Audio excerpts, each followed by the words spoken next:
Primero que todo, buenas noches a todos. Saludos desde Cali, Colombia. Quiero agradecerles a todos su participación en estas charlas del libro del rabino Uri Sharkey, Brit Shalom, Alianza de Paz. Hoy comenzamos el capítulo 4, 4 de 14, y todas las clases que estamos dictando desde Brit Olam, Colombia, las estamos dejando grabadas en el canal de YouTube de Pensamiento No Ágida para las personas que quieran ingresar y encontrar.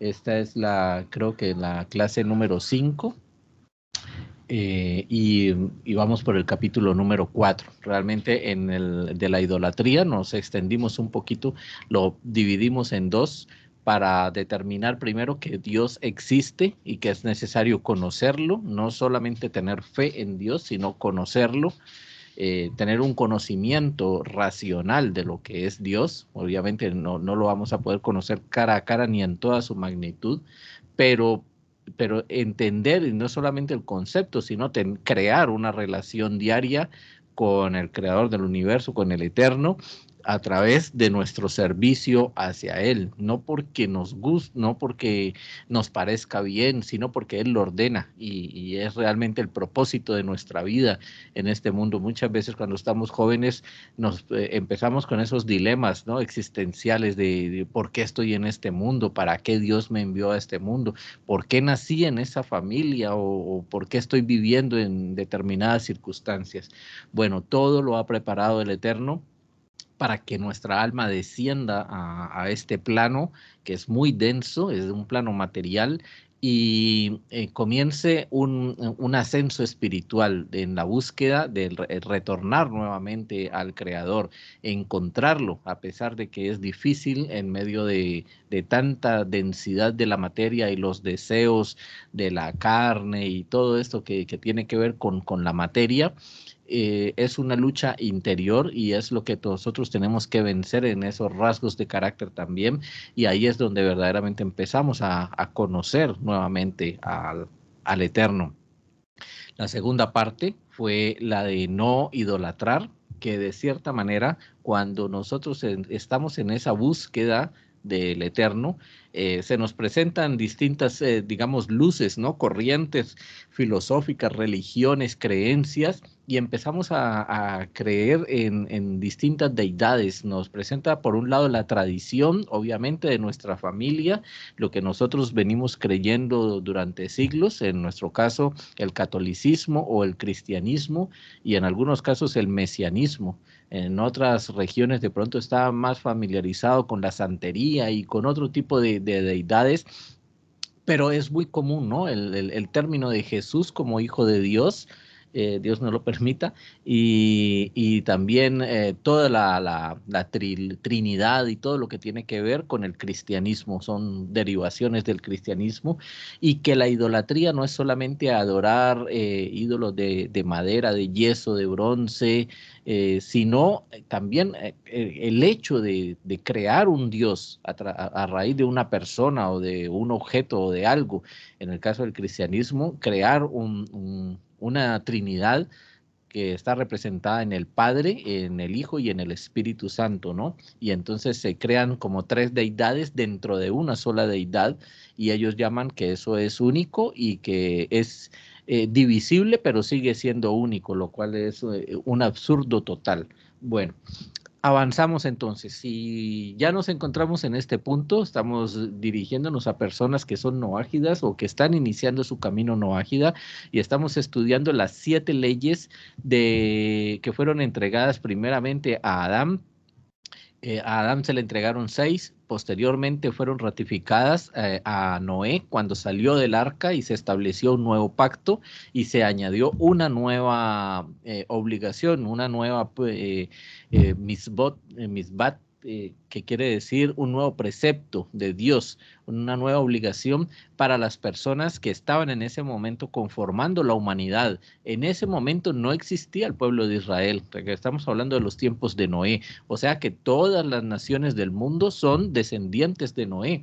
Recuerden que toda la faz de la tierra fue inundada, y y sale una nueva generación de hombres, así sea que haya sucedido realmente en toda la tierra o que haya sucedido solamente en un sector, pero en el sentido filosófico, en el sentido teológico, es como si se hubiera borrado toda la humanidad y hubiera vuelto a crear con los descendientes de Noé una nueva generación de seres humanos que fueran, no fueran tan carnales, que no fueran que no tuvieran tantas creencias idolátricas y no fueran tan perversos, sino que se acercaran más a Dios, y ese pacto todavía continúa. Más adelante, con Moisés se establece un nuevo pacto en el monte Sinaí, donde se entrega la Torá al pueblo de Israel. Todo lo que contiene la Torá va dirigido hacia el pueblo de Israel. Obviamente de allí se pueden sacar generalidades que afectan al resto de naciones, pero el único pueblo en todo el mundo que aceptó hacer un pacto y echarse sobre sí el yugo de las obligaciones que contiene la Torá fue el pueblo de Israel. El resto de las naciones no lo hicieron. Por lo tanto, el resto de las naciones siguen cumpliendo con lo que había sido establecido desde los tiempos de Noé. Por eso se nos llama los hijos de Noé o noágidas o los justos de las naciones, como también se nombra en la Torá. Bueno, eso como para aclarar un poco en dónde estamos y hacia dónde vamos. Hoy vamos a analizar la segunda misbat, que es no blasfemar, no a la blasfemia. Y esto es algo muy importante, porque hablamos de la idolatría y ahora vamos a hablar de la blasfemia. Y algunas personas de pronto no conocen semánticamente cuál es la diferencia de lo uno y lo otro. Bueno, idolatrar, usted puede idolatrar figuras o puede idolatrar una persona, puede creer en Jesús, puede creer en el Espíritu Santo o en el santo que usted quiera y puede adorarlo como si se tratara de una deidad, y eso se llama idolatría y es una ofensa obviamente para Dios. Pero la blasfemia es cuando ya de nuestros labios pronunciamos una ofensa hacia el Eterno, y ahí es donde tenemos que tener mucho cuidado, porque a los noágidas y a los israelitas, obviamente, se les prohíbe expresar palabras de desprecio hacia el Creador. Dice en el libro: cualquiera que maldijere a su Dios cargará con su pecado. Está en el Levítico 24. Y es muy importante esto, porque cuando se blasfema o se maldice el nombre del Creador, muchas veces entramos en conflictos con el Creador, cuando perdemos un ser querido, cuando nos sucede una catástrofe, digamos, que no esperábamos y es algo demasiado fuerte y nos parece una gran injusticia, se tiende a culpar, Dios no lo permita, al Creador, y se hace de una forma que muchas veces nos arrepentimos luego, y es claro y es obvio que nos podemos y nos tenemos que arrepentir de hacer eso. En el cristianismo se enseñó que la ofensa que se hacía hacia Dios, la blasfemia que se hacía hacia Dios, en realidad se hacía era hacia el Espíritu Santo, y que esa blasfemia no tenía perdón. Pero la Torá nos enseña que Dios es un Dios misericordioso, y de acuerdo con nuestras circunstancias, muchas veces nosotros hemos blasfemado sin querer contra Dios, y vamos a mirar detenidamente ese aspecto, porque creo que es importante, y algunos de nosotros podemos llegar a desconocer esa parte de cuándo realmente estamos blasfemando contra Dios. Voy a poner aquí en mi pantalla el capítulo 4. Vamos por el camino, capítulo 3, listo. El capítulo 4. La esencia de este precepto es la negación de la percepción pesimista sobre el mundo. Aquel que ve el mundo de Dios solo, que ve en el mundo de Dios solo lo malo, tiende a culpar a quien lo creó. Según el Talmud, este precepto ya le fue dicho al primer hombre y es un valor fundamental de la existencia humana. Esta prohibición incluye todos los nombres que asignamos al Creador, incluidos los pronombres como misericordioso y compasivo, y cualquier apodo que sea conocido por todos como referencia al Creador. Llámelo usted Hashem, el Eterno, la roca fuerte, mi torre fuerte, el Salvador. Bueno, tantas cosas que nosotros podemos, de los 72 nombres conocidos de Hashem y otros de acuerdo a sus atributos. Recuerden que los nombres no son personalidades de Dios, son solamente nombres con los cuales nosotros mencionamos por no mencionar su nombre, como hacen los mesiánicos, ¿no? Que ellos andan con el nombre bendito en la boca y lo dicen para todo, y dicen que si Dios lo escribió en el libro de Deuteronomio y se lo reveló a Moisés, es para que todos lo nombren, y eso no debe de ser así. Tiene que haber una reverencia y un temor al Eterno. Por lo tanto, nosotros no mencionamos las 4 letras que están escritas en el Tetramagratón, ¿no? La Y, la W, la H y la E. Perdón, sí, son 4 letras sin vocales, porque en el judaísmo, en el hebreo, no existen las vocales, existen solamente las consonantes. Y por tradición milenaria, como no se nombraba nunca el nombre de Dios, entonces se ha perdido en la historia y en la cultura hebrea cómo se pronuncia verdaderamente, cuáles son las vocales que hacen sonar esas consonantes. Entonces, por temor a nombrarlo mal, pues la gente no lo hace, ¿no? Por respeto también, porque si nombramos mal el nombre de Dios, estaríamos cometiendo también una transgresión. Entonces es mejor llamarlo Hashem, o el Eterno, el Creador, el Amo del Universo, el Padre Celestial, como lo quieran llamar. Son nombres de respeto y de reverencia. Y estos nombres de reverencia en todos los idiomas tienen su prohibición de que no se le puede aplicar el contrario. La clase pasada hablábamos del dualismo que existe en la Torá. Entonces, si existe lo negro es porque existe lo blanco. Y si vamos a explicar algo, también podemos explicar lo que no es ese algo. Bueno, esas cosas aplican para muchos conocimientos de la Torá y para definir de pronto muchas controversias. Pero en cuanto al nombre de Dios, no aplican. O sea, Dios no tiene opuestos. No hay opuestos para Dios ni para su nombre. Entonces hay que tener mucho cuidado con eso, ¿no? Porque traemos una tradición y una cultura cristiana donde salía por un lado el enemigo, el diablo, Satán o como lo quieran llamar, los demonios, y por el otro lado salía Dios. Y en nuestra percepción que teníamos en ese entonces, pensábamos que eso era como el opuesto. Existía el reino del bien y existía el reino del mal. En la clase pasada vimos que eso es también una idolatría y es una afrenta contra Dios, porque es establecerle un límite a Dios, como quien dice, el Dios llega hasta donde llega el bien, pero apenas comienza el mal, entonces allí comienza el reino del maligno, ¿no? Que es pues el de fuego y azufre y todo eso. Esas son ideas que nos plantaron desde la niñez a nosotros y que vienen en nuestras familias de mucha tradición atrás, pero que no tienen ningún fundamento histórico en la Torá.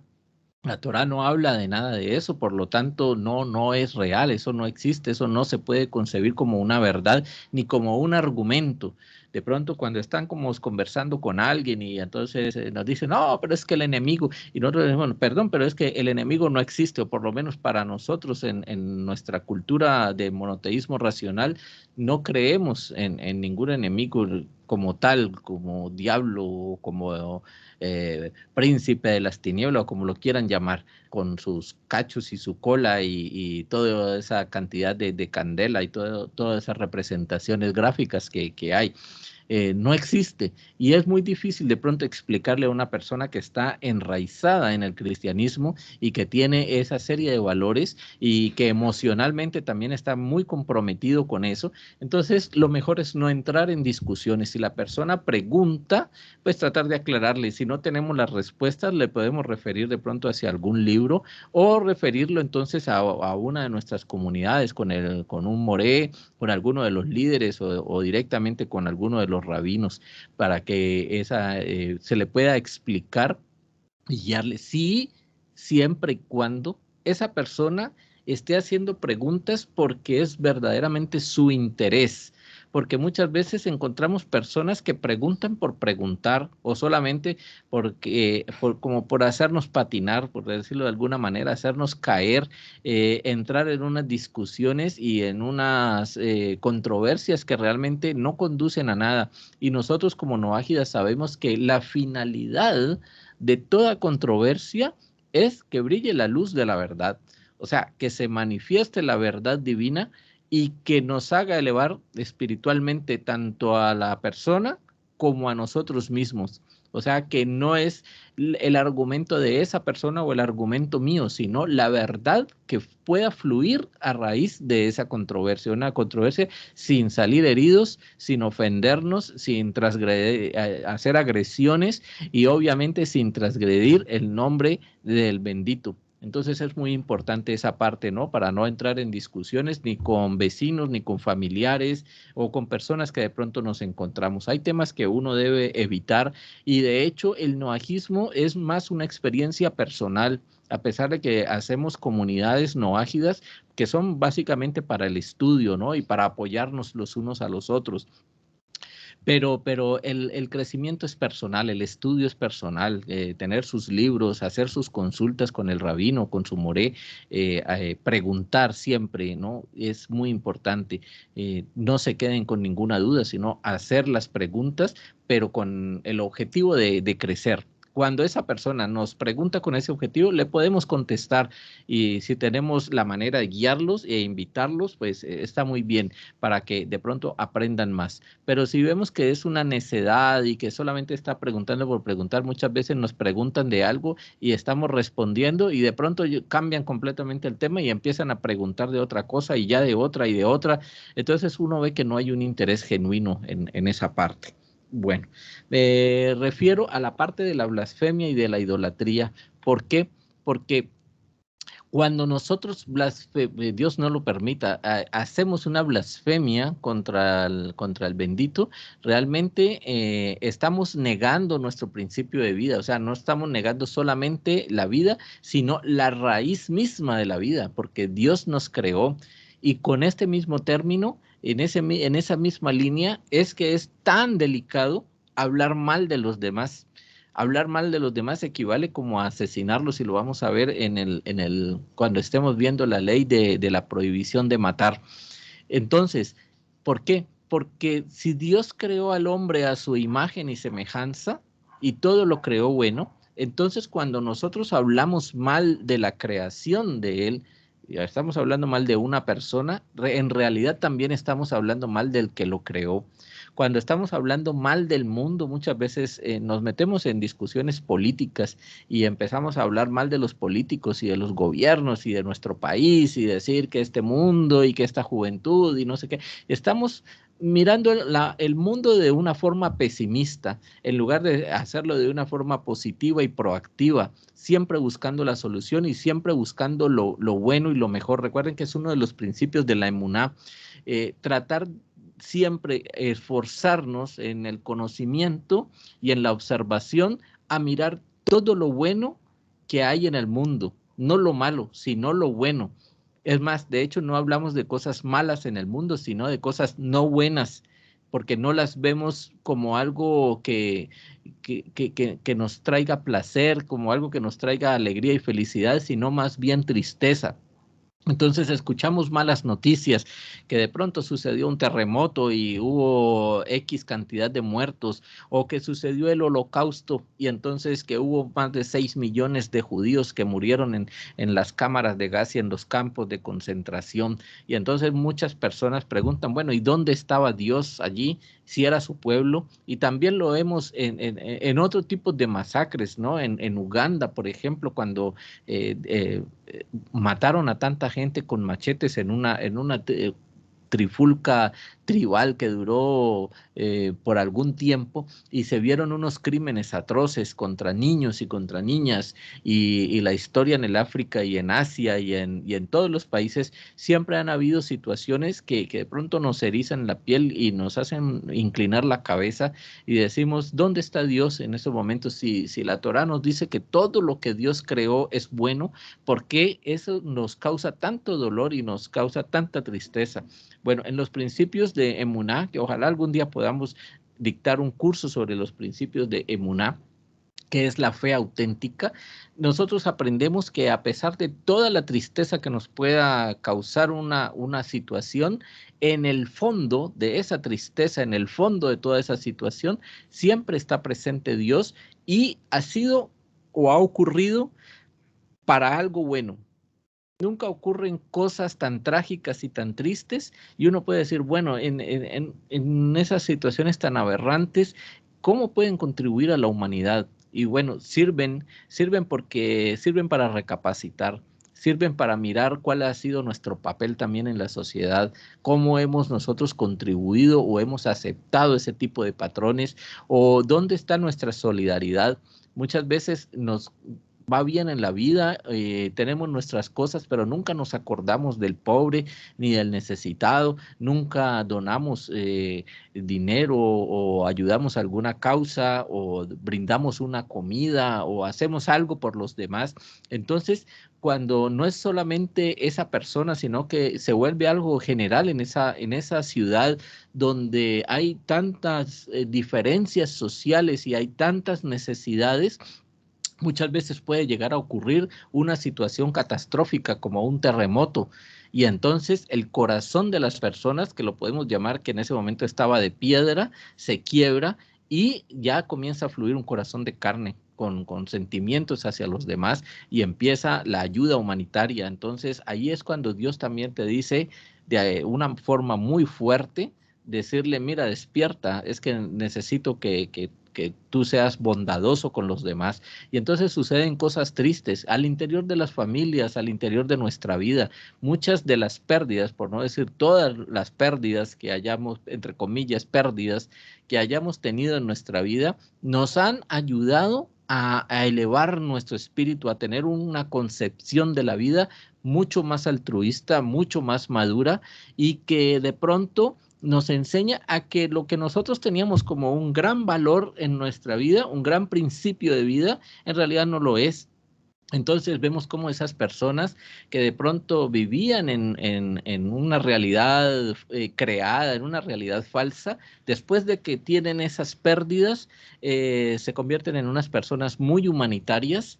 Se dan cuenta que la moda, el dinero, las posesiones, la vanidad y todas estas cosas que son pasajeras, verdaderamente eso es lo que son cosas pasajeras, y que allí no está la búsqueda que necesitamos hacer de Dios. Muchas veces cuando estamos en nuestra zona de confort, tenemos un buen trabajo, tenemos una buena familia, nos relacionamos bien, no nos falta ni un brazo, no nos falta nada, estamos sanos.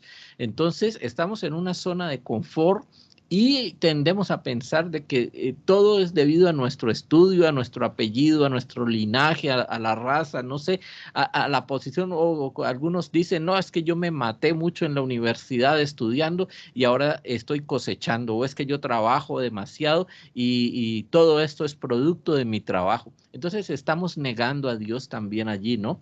Estamos negando a Dios porque Dios es el que ha permitido que todas esas cosas fluyan en nuestra vida y que nosotros podamos gozar de ese estatus. Pero ¿por qué Dios nos permite gozar de ese estatus? Pues para ayudar a los demás, ¿no? Si nos da algo, es porque de ese algo tenemos que dar también nosotros. Pero a veces nos olvidamos y nos volvemos egoístas.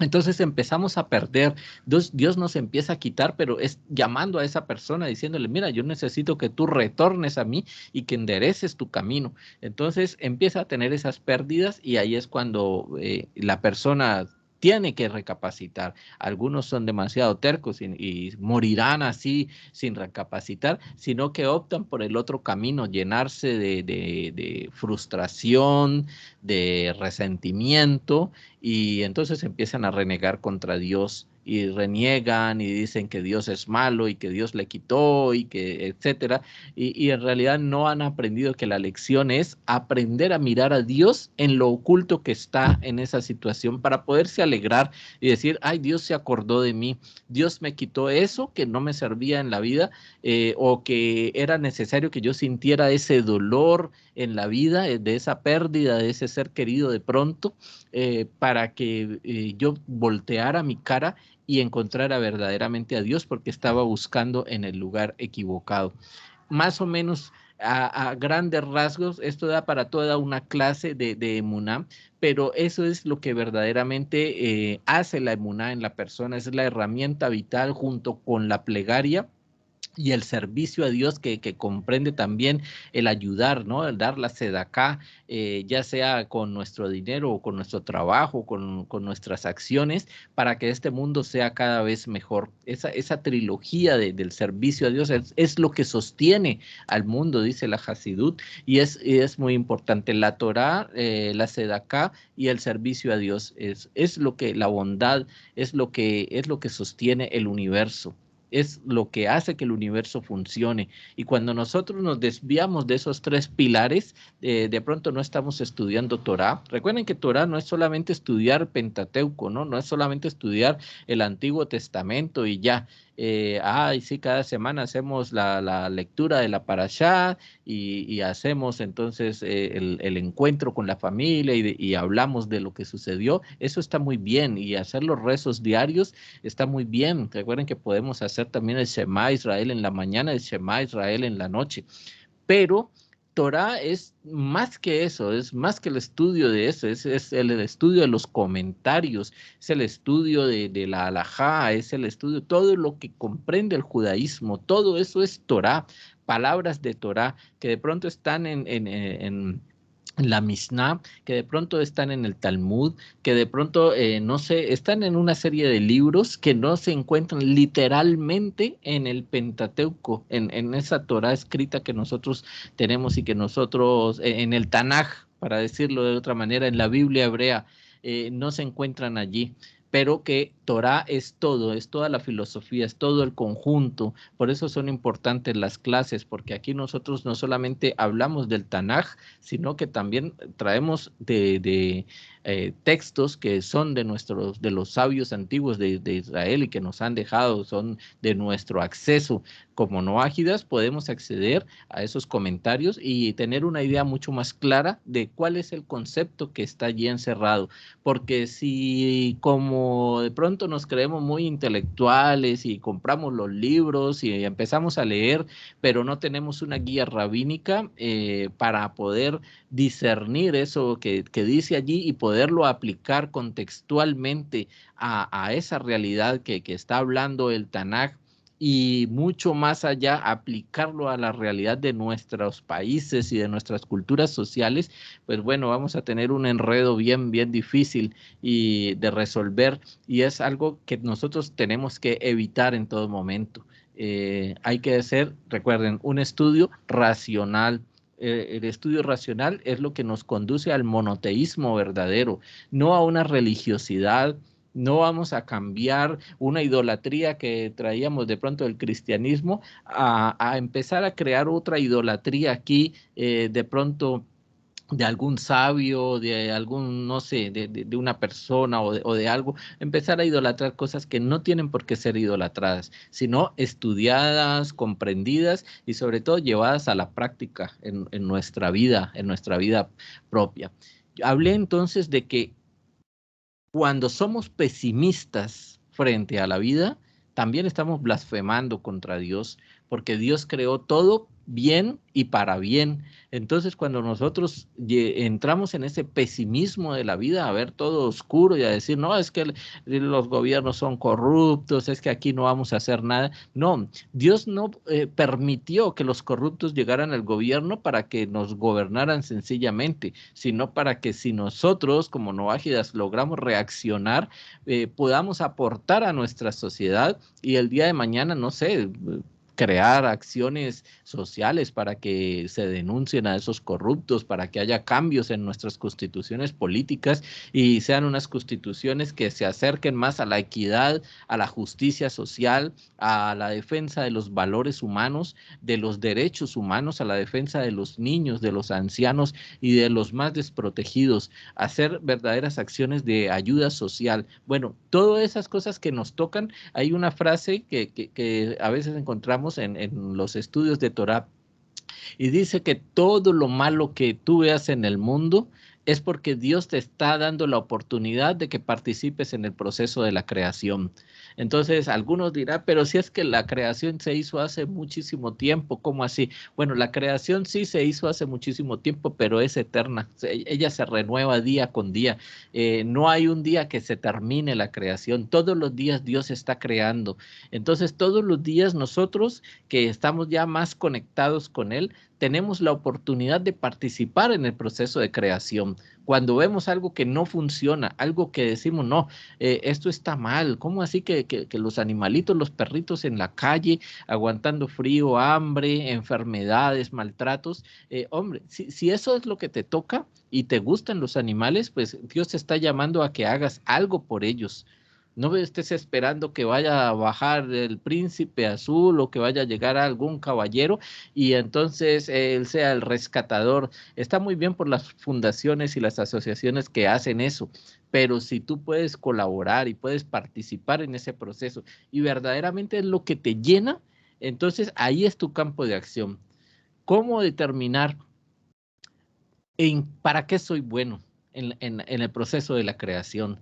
Al principio de las clases decíamos que todo el universo es como un gran rompecabezas y las fichas se van poniendo todos los días y de pronto tú o yo somos esas fichitas que todavía estamos por ahí por fuera en la caja y no nos han logrado poner en el sitio, y es porque todavía no se ha armado el conjunto de ese rompecabezas, pero va a llegar el día y el momento donde esa fichita va a encajar y ese es el día en que entra tu responsabilidad y tienes que estar preparado ética, moral, espiritual, racionalmente, con todos los adjetivos, para que cuando llegue ese momento en que la vida te ponga entre la espada y la pared y tengas que tomar una decisión, ¿lo hago o no lo hago? ¿Intervengo o no intervengo? ¿Tomo ese trabajo o no lo tomo? ¿Ayudo o no ayudo? ¿Qué hago? Esa toma de decisión es la que se está formando a raíz de todos estos estudios que estamos tomando, que están ustedes asistiendo. Estamos página por página como si estuviéramos construyendo una gran muralla, un gran edificio, y ese edificio es la personalidad de cada uno. Estamos brindando herramientas para que en un momento dado la personalidad de cada uno esté madura, esté lista, como cuando se forma un soldado y lo llevan a entrenamiento.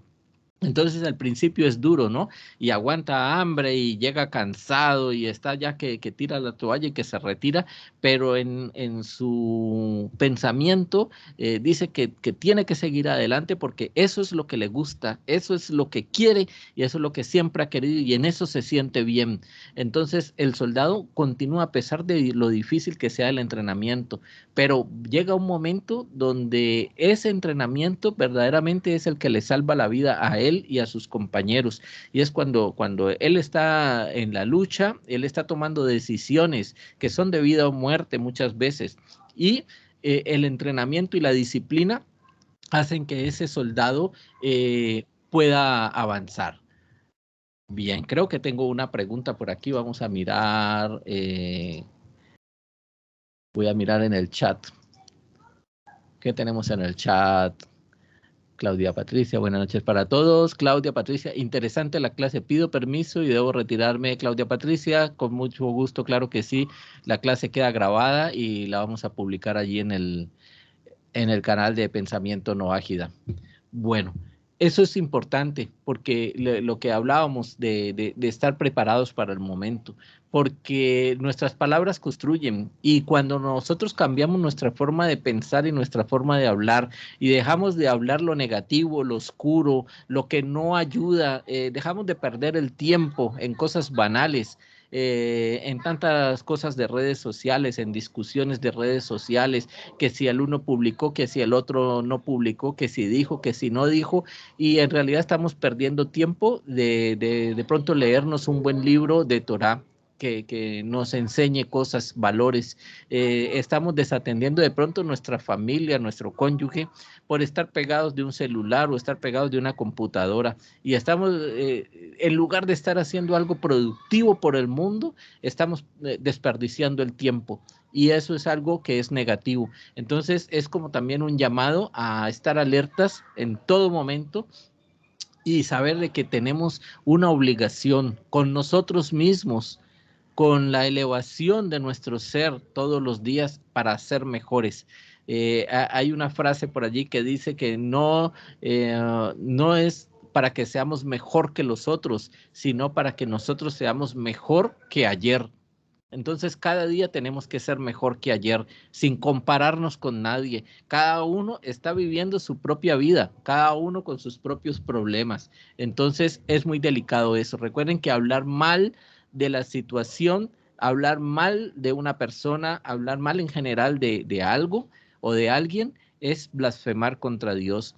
A mí me decían, pero entonces, por ejemplo, cuando yo sirvo la comida y mis hijos dicen, ay, otra vez sopa, otra vez eso, ¿cómo así? Parece como Mafalda, ¿no? Entonces reniegan de la comida. Entonces también es una forma de blasfemar contra Dios, porque la bendición de los alimentos dice que el eterno bendito es, fuente de toda bendición, produce alimentos de la tierra y abre su mano y da, satisface el deseo de toda criatura viviente. Entonces, cuando se bendicen los alimentos y la persona habla mal de los alimentos y dice, guácala, que eso no me gustó, que no sé qué, está hablando también del que creó esos alimentos. Entonces, no debemos permitir ese tipo de conductas ni en nuestro hogar y hablar no como castigo. No quiere decir que nos vamos a enojar por eso, pero sí enseñar que cuando nosotros bendecimos los alimentos, estamos bendiciendo y estamos dejando que el Creador se haga presente en esa comida, así sea la más humilde, pero hay que darle gracias a Dios. Esa es la forma de bendecir nuestras comidas, nuestro sustento. Cuando llega el sueldo, muchas personas dicen, ay, pero qué miserableza. No, es darle gracias a Dios hasta por lo más mínimo, porque de nosotros no hay nada. O sea, que el, el acto más sencillo de nuestra vida depende de la voluntad de Dios, está en la supervisión de Dios. Dios es el que ha permitido que todas esas cosas nos suceden. Ah, que me estaba poniendo la camisa y se cayó el botón. Y entonces empieza la retahíla de maldiciones y de cosas. No, tenemos que pensar siempre que si vamos a maldecir eso, estamos hablando mal del Creador. Es como decirle, mira, tú creaste esta situación para que yo la viviera y yo no estoy de acuerdo con esa situación y por eso reniego y pataleo, insulto. ¿A quién está insultando verdaderamente? Si la situación fue creada por Dios. Tenemos que recapacitar en eso muchas veces, más allá del simple martillazo en el dedo y que duele horrible, pero hay que contenerse. Y eso del control de los deseos también es una de las misbat que vamos a mirar más adelante. Está dentro de las obligaciones del Noaji, de aprender a controlar su carácter y sobre todo el dominio propio. Es algo muy, muy importante porque cuando dejamos que estos rasgos de carácter fluyan descontroladamente, empezamos a cometer todo tipo de errores y uno de los errores más graves que podemos hacer es hablar mal del Creador, decirle que la creación quedó mal hecha, decirle que la culpa de lo que está sucediendo en el mundo es por él. y que Dios no lo permita, ¿no? Estoy haciendo eufemismos de la mejor manera para no ir yo también en medio del Sidur a decir palabras que sean fuertes en contra del Creador. Estamos hablando filosóficamente, por decirlo de alguna manera, para que se pueda entender. Bueno, alguien decía que si el ateo, en el punto 5 del libro, que si el ateo entonces está blasfemando de Dios, y dice que en algunos casos nosotros debemos examinar cuidadosamente la verdadera intención de quien adopta el pensamiento ateo, porque a veces el ateo no está realmente en contra de Dios, sino que está haciendo una expresión de la negación de la idolatría. O sea, a él le dijeron que Dios era el crucificado. Entonces él dice, no, yo no creo en eso, para mí es imposible creer que Dios se haya hecho carne, que haya salido de un embarazo no deseado, que haya, bueno, sucedido toda esa cantidad de cosas y que esa persona sea Dios y que aparte de eso es el que me va a salvar. Entonces se declara ateo porque dice, yo no puedo creer en esa mentira, y entonces se declara ateo. Realmente él no está hablando del creador del universo, él está hablando de la idolatría que está rechazando.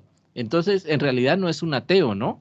Es una persona sencillamente que está rechazando la idolatría. Y en el Talmud encontramos la frase, todo el que reniega de la idolatría es llamado judío. Entonces, ese ateo en esa circunstancia podría ser llamado judío porque está rechazando la idolatría. Es una persona que tiene un vacío en su corazón porque no conoce nada más y necesita que lo ilustren, que lo guíen y que le muestren. Muchos de nosotros no sabíamos qué era el noajismo hasta hace un tiempo atrás, 1 año, 2 años, 3 años, no sé cuál sea el tiempo de cada uno. No conocíamos qué era eso del noajismo, nunca nos lo enseñaron, nunca lo vimos en ninguna parte escrito. Es un concepto completamente nuevo y mucho menos nadie nos dijo que nosotros podíamos vivir una vida correctamente y bien delante del Creador sin sentir la culpa de que estábamos pecando, de que estábamos condenados al fuego eterno, de que necesitábamos un mediador, un salvador para llegar al eterno, y que no necesitábamos una religión para ser buenas personas. Nosotros podemos ser buenas personas guiados por estos 7 principios y por todo lo que encierra el judaísmo. No quiere decir que nos vamos a volver judíos, sino que nos vamos a dejar guiar de la manera ética y moral como enseña la Torá, para que seamos buenas personas, correctas, hagamos lo correcto primero con nosotros mismos. Mucha gente se autodesprecia, se autofustiga y dice, no, es que yo no sirvo para nada. Eso también tiene mucho que ver con la educación que nos dieron los padres, ¿no? Entonces el papá le decía, usted es un bruto, una bruta y no sirve para nada. Y de una ha entrado la maldición. Usted en la vida va a ser un recogedor de papeles. Y no quiere decir que el recogedor de papeles sea menos persona que otra, pero siempre con lo negativo, siempre nunca mirando hacia que sus hijos van a ser grandes personas que van a contribuir a la sociedad, sino que siempre se proferían insultos y agravios para que los niños se sintieran mal y se sintieran culpables. Entonces, todas esas cosas también son una manera de blasfemar contra Dios, porque Dios tiene un propósito en esos niños que se están formando, y nosotros no somos los dueños de esos niños, somos solamente los padres terrenales, pero el alma de ese niño pertenece a Hashem, y siempre como padres tenemos que aprender a mirar que ese niño fue traído a este mundo con un propósito, y el propósito de cada uno es tan grande y no son comparables. El propósito que tenga Juanito con el de Pepito, allá Juanito, y lo que haga Pepito o María son cosas que Dios le mandó a hacer. Y entonces ahí está la grandeza de ese ser que está haciendo lo que Dios le ordenó que hiciera. Y nosotros como padres tenemos que guiarlos de la mejor manera, siempre enseñándoles que sí somos los padres terrenales, pero hay una misión espiritual más grande, más elevada, a la cual esos niños el día de mañana también tienen que hacer. Y si lo comienzan a hacer desde niños, pues mucho mejor. Y que sepan entonces palabras de Torá, para que puedan abrirse campo sin muchas dificultades y sin perder el tiempo, para que den lo mejor de sí en la sociedad y sean esos líderes que todos nuestros países necesitan. Todos los niños son valiosos. Que habla mal, que está mal vestido, que no sé, no me gusta el color de su piel. No, no se trata de eso, así lo mandó Dios. Y no quiere decir que se va a quedar allí. Si está mal vestido, el día de mañana va a estar bien vestido. Y si Dios en ese momento lo necesita así mal vestido, por algo es, y hay que darle gracias a Hashem. Y hay que enseñarle a nuestros niños a que sean agradecidos y que le den gracias a Hashem por la situación, por su familia, por sus padres, y que pidan que haya arrepentimiento en esos hogares para que a través de la Teshuvá también toda esa familia tenga un retorno hacia Dios, y van a ver cómo la inteligencia de ese hogar y las circunstancias de ese hogar van a cambiar, y va a aumentar la provisión y va a aumentar el bienestar, y ya se van a ir las enfermedades, y como que la vida va a empezar a cambiar, y no depende del trabajo ni de que cambiaron de barrio ni nada de eso. Depende de que interiormente su conciencia allá como que se prendió una lamparita, una luz, y entonces las cosas empezaron a cambiar. Y entonces ya dejé de ver las cosas oscuras, tristes, lamentables, que todo me producía asco y todo me producía rabia, y entonces empiezo a ver las cosas más positivas y veo de que Dios está presente en todo, hasta en la flor más bonita, así como en una piedra, en las cosas que de pronto no tienen gracia para mí, pero tienen una funcionalidad en el universo. Y todo eso es un maravilloso de que todo esté conectado. Aquí también tenemos que hablar entonces de los que entran en depresión, ¿no? Porque por todo se deprimen y viven tristes, y es que yo no puedo ser feliz, y es que Dios, etcétera, etcétera. Eso también es una forma de blasfemia. A veces no quiere decir que no podamos sentir tristeza. La tristeza Dios nos la puso como un sentimiento, y es bueno expresarlo, porque si no se crean una serie de nudos y de cosas psicológicas que el día de mañana nos van a llevar a unas situaciones bien terribles. Pero una cosa es estar triste por algo pasajero, pero de la tristeza sale la fortaleza. Pero si de la tristeza caemos en la depresión, es porque tenemos un vacío del conocimiento de Dios. La persona que sufre de depresión realmente no conoce a Dios, no conoce la grandeza de Dios, y no sabe de que está hecho a imagen y semejanza de Dios. No importa la circunstancia que le haya tocado vivir para caer en esa depresión. La depresión, lo dice el rabino Arush también, la depresión es una forma de orgullo.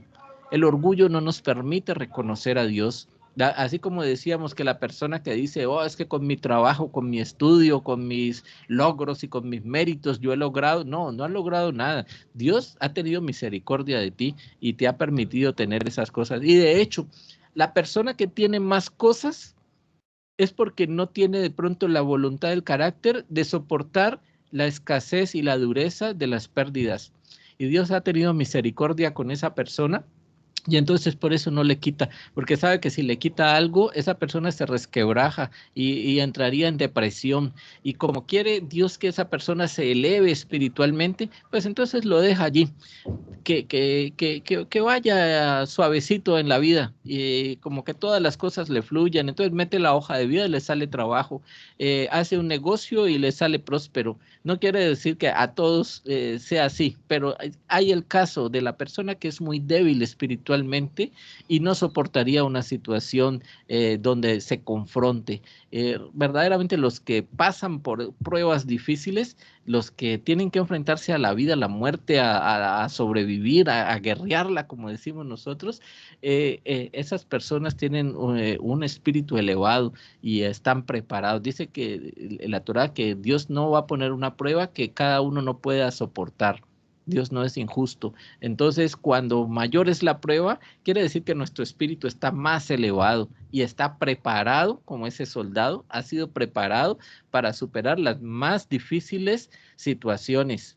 Es un top de los soldados. No es el soldado raso que acaba de entrar al batallón y entonces lo ponen a hacer labores que no representan riesgo para él. Bueno, lleva esta caja, corre para aquí, corre para allá, y el soldado va allí renegando y todo, pero no está arriesgando su vida y realmente está comiendo y durmiendo bien, mientras que los otros soldados están frente al campo de batalla, están luchando por su país o por sus ideales y están exponiendo y están haciendo muchas cosas allá y tienen que sacar hasta lo último de su entrenamiento, de su concentración y de su capacitación para ser los mejores soldados. Esos son los soldados top. Y algunos en la vida nos ha tocado así también ser esas personas top, donde todo el cúmulo de cosas malas que nos han pasado en la vida nos han enseñado y nos han preparado para que cuando llega la buena oportunidad de actuar, tenemos todas las herramientas para hacerlo, porque ya conocemos lo difícil que ha sido y entonces esas circunstancias como que, listo, nos resbalan, vienen pruebas muy difíciles, pero las enfrentamos con esa fe, con esa emuná de que todo viene de Dios y que por más difícil que sea la prueba, Dios la ha puesto allí, también ha puesto la solución y que todo es un llamado para que escuchemos ese mensaje del Eterno que está ahí oculto y que de pronto no lo podemos identificar, pero ahí está. Y entonces en la búsqueda que tenemos del Eterno, escarbamos y escarbamos hasta que por fin encontramos esa luz y nos unimos entonces en un solo ser. Bueno, les digo que eso es un tema de los más bonitos, hablar de la emuná y cómo cuando nosotros tenemos verdadera emuná, somos agradecidos y por medio de la gratitud nosotros evitamos blasfemar del Eterno. ¿Cuáles son las conductas apropiadas que nos dice el rabino Uri Cherky acerca de esto? El que oye una blasfemia, si escuchas a una persona blasfemando, renegando de la vida, renegando de los políticos, de su trabajo, de su jefe, renegando de su cónyuge o de sus hijos, entonces dice, debe rasgar su ropa por la gravedad del hecho. No quiere decir pues que vamos a andar rompiendo las camisas y los pantalones, pero sí que nos debe incomodar. Ahí es cuando de pronto uno interviene y entonces le dice, mira, ¿por qué estás diciendo esas cosas? Recapacita, estás hablando mal de tus hijos y resulta que tus hijos, hay que explicarles, ¿no? De que todo lo que nosotros vivimos con los hijos es un espejo de lo que estamos viviendo con Dios. O sea que si decimos que nuestros hijos son rebeldes, entonces analicemos nuestra propia vida, en qué somos rebeldes nosotros con Dios y Dios nos lo está mostrando a través de ese espejo. Así también con nuestro cónyuge. Muchas veces las personas, los hombres hablan mal de sus esposas y las esposas ni hablar, hablan mal de sus maridos y eso está mal porque tienen que aprender a conformar una sola unidad, no un solo ser, pero sí un equipo que se complemente el uno con el otro y hablar bien. Cuando vemos los rasgos negativos del cónyuge, hay que tratar de encontrar por qué esa persona está reaccionando de esa manera, qué es lo que yo estoy haciendo para que mi cónyuge reaccione así. Y recuerden que en la relación de pareja no es solamente el hombre y la mujer, también está Dios, ¿no? Es una unión de tres. Entonces, cuando se habla mal del cónyuge, también se está hablando mal de Dios. ¿Por qué? Porque forma parte de esa unión y de esa realidad y todo lo que sucede dentro del mundo de la pareja, Dios está allí presente. ¿Qué tal? ¿Cómo encontrar entonces la paz en el hogar, el Shalom Bait? ¿Ah? Si estamos desconociendo a Dios, ¿cómo hacemos para tener un matrimonio perfecto o no perfecto, pero un matrimonio agradable, constructivo, que valga la pena vivir, que provoque todos los días regresar a casa del trabajo y encontrar a la esposa, o que la esposa también salga de su trabajo o de sus obligaciones y quiera encontrar a su esposo? Si no están reconociendo la presencia de Dios en medio de ese hogar, entonces es como muy difícil, ¿no? El matrimonio es de tres. Javier Santiago del Perú, bienvenido. Seguimos. No se debe pronunciar ninguno de los nombres del Creador en un lugar que no esté limpio o cuando Si el que lo pronuncia no se encuentra limpio o vestido. Estamos hablando de limpio, no solamente en lo material, en lo físico, ¿no? También espiritualmente.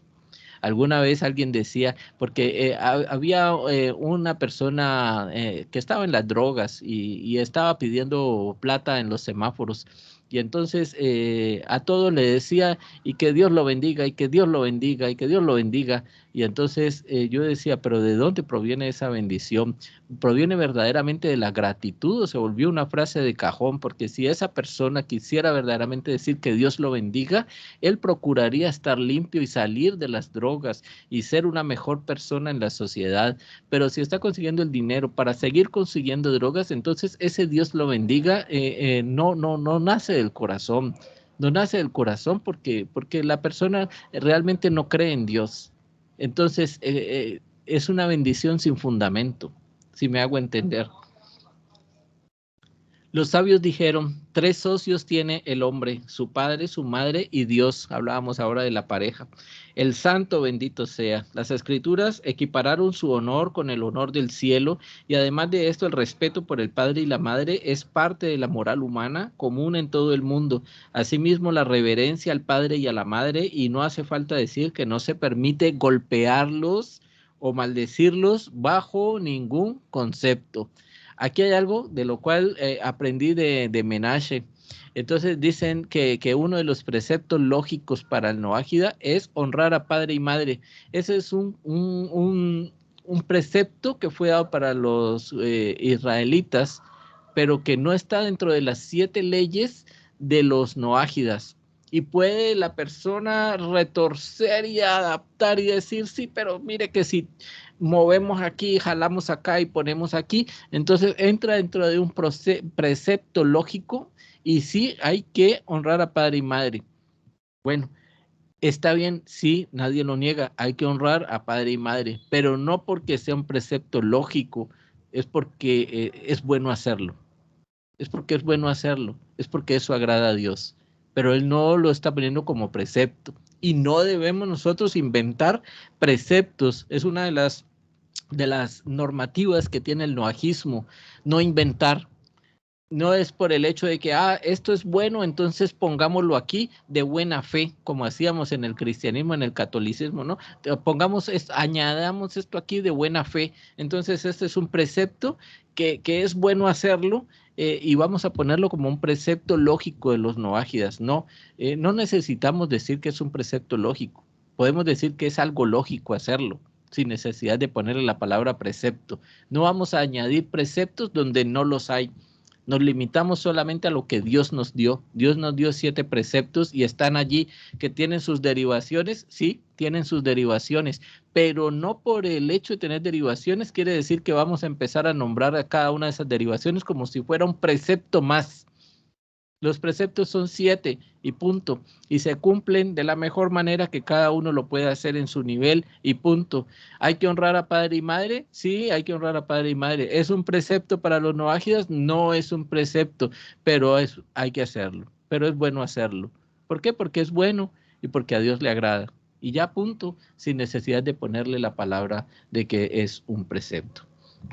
¿De qué manera se cumple? Entonces, aquí habla el precepto de respetarlos.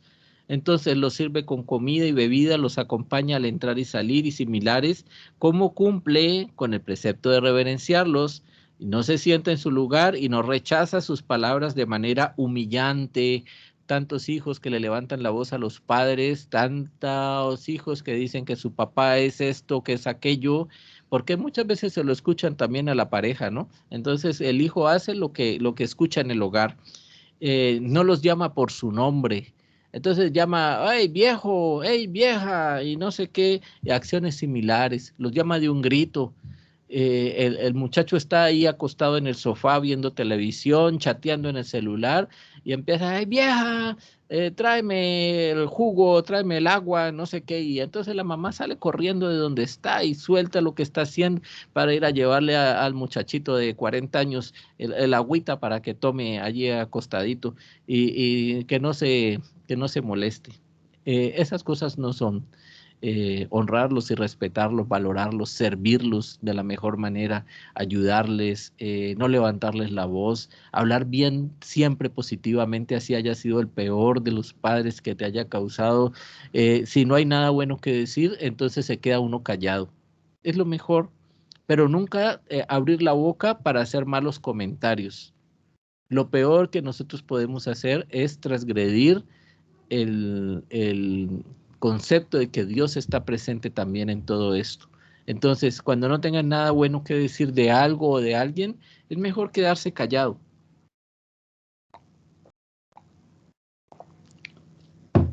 La Torá ordenó honrar a los ancianos y asimismo honrar a los sabios de Israel y a los sabios de Noé, y se debe respetar a todo hombre y evidentemente no maldecir a nadie.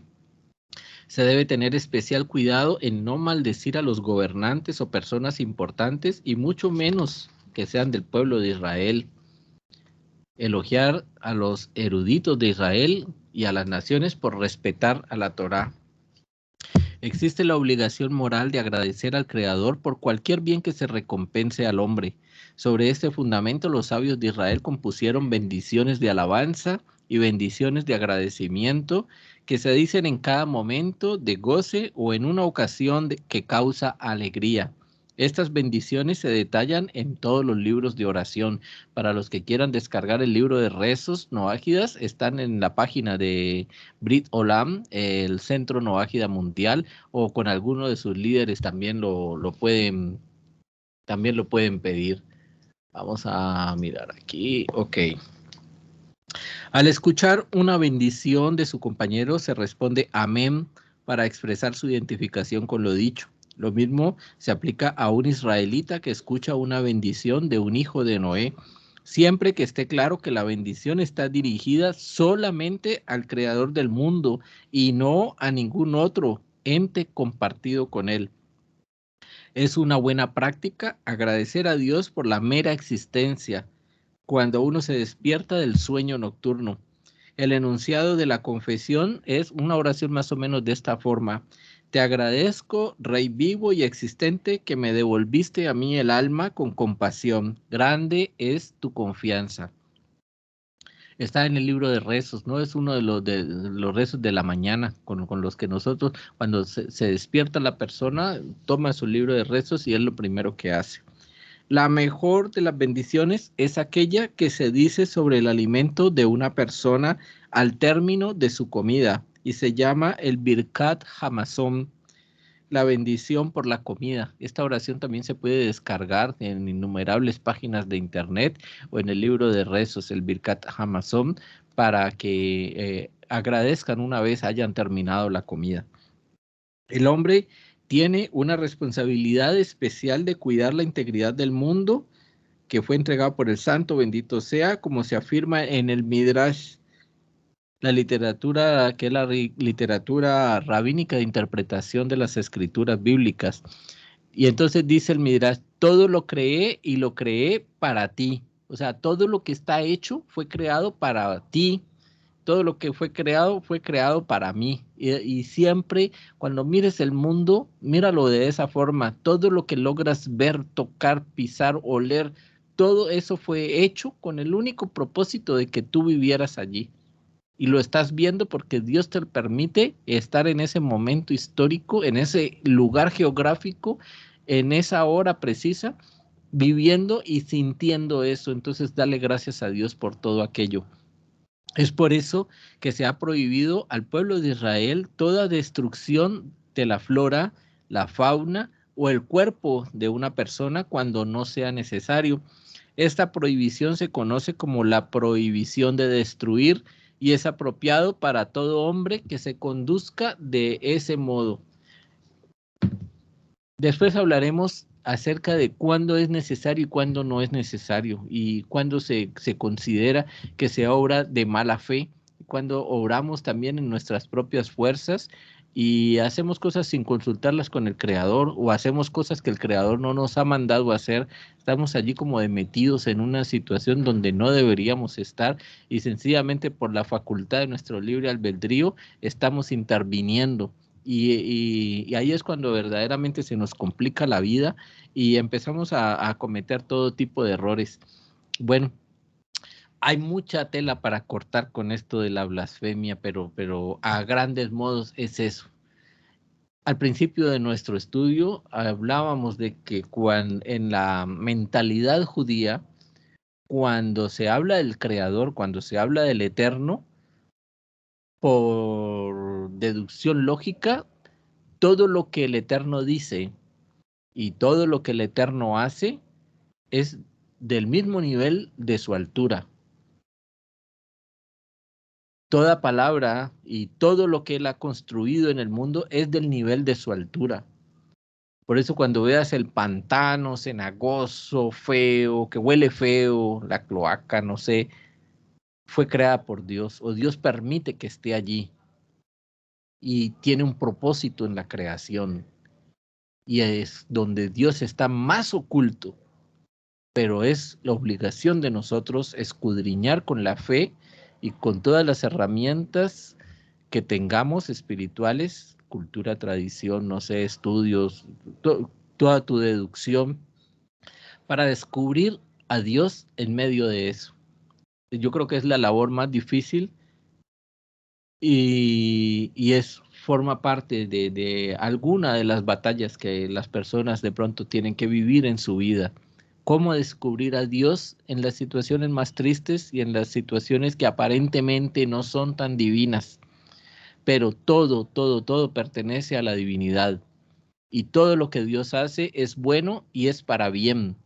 Y todo lo que Dios hizo, lo hizo para ti y para mí y para todos. De manera que aprendamos a ver a Dios en el otro.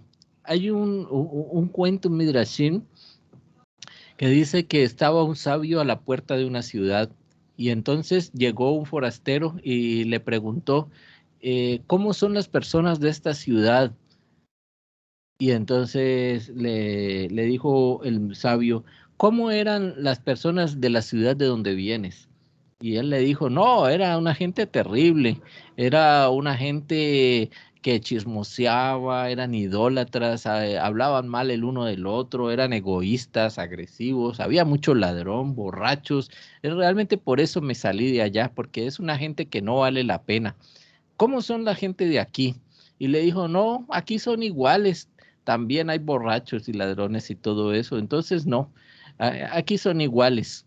Entonces el forastero se fue. Al rato llegó otro forastero y le dijo, sabio, ¿cómo son las personas de esta ciudad? Y le dijo, ¿cómo eran en tu ciudad? Y le dijo, no, era una gente muy amable, temerosos de Dios, compasivos, bondadosos, ayudaba el uno al otro, muy respetuosos, era una ciudad muy bonita. ¿Cómo son aquí? Le dijo, así mismo, así mismo. Entonces entró a la ciudad y una persona que estaba allí con el sabio le dice, pero sabio, usted al primero le dijo que era una ciudad muy perversa y por eso la persona se fue como desencantada y a este le ha dicho que la ciudad es muy buena. ¿Cómo así? ¿Por qué? Explíqueme, sabio. Y el sabio le dijo, porque cada uno ve lo que quiere mirar. Cada uno juzga de acuerdo a su criterio. Entonces, aquella persona en todas las personas no veía lo bueno, sino que veía lo malo. Y si viene aquí va a hacer lo mismo, va a ver solamente lo malo. Mientras que la otra persona veía lo bueno, a pesar de las malas circunstancias y las malas situaciones, siempre veía lo bueno y es lo que va también a ver aquí. Entonces aprendamos nosotros a mirar que en cada situación y que en cada persona también hay una presencia de Dios, porque esa persona también fue hecha a imagen y semejanza de Dios. Y si está formando parte de tu vida, es un compañero de trabajo, es un familiar, no sé, por algo está en tu vida. Dale gracias a Dios por esa persona todos los días y verás que los roces y las fricciones se van a ir acabando, desaparecen instantáneamente.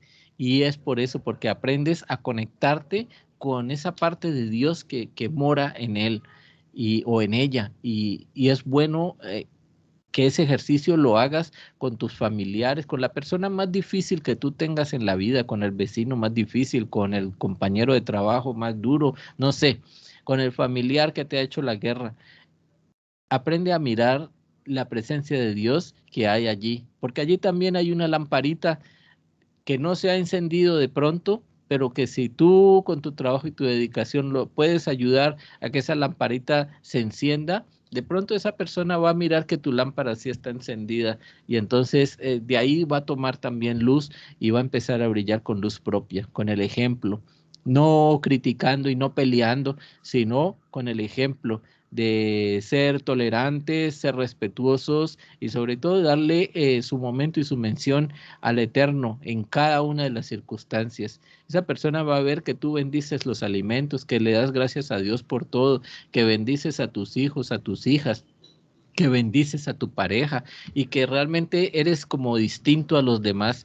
Y si al principio le daba envidia y te hacía la guerra, después también va a ver de que tú eres bueno con él y compasivo y de pronto en algún momento Dios va a permitir que hagas algo por esa persona. Y si lo haces desinteresadamente y sin querer formarlo, reformarlo, sin ninguna otra intención que darle gracias a Dios por su presencia en tu vida, porque te ha enseñado a tener carácter, porque te ha enseñado a valorarte, porque te ha enseñado a estimarte más, bueno, por lo que haya sido, porque con sus malas acciones también ha fortalecido tu forma de ser, te ha dejado enseñanzas. Dale gracias a Dios por eso.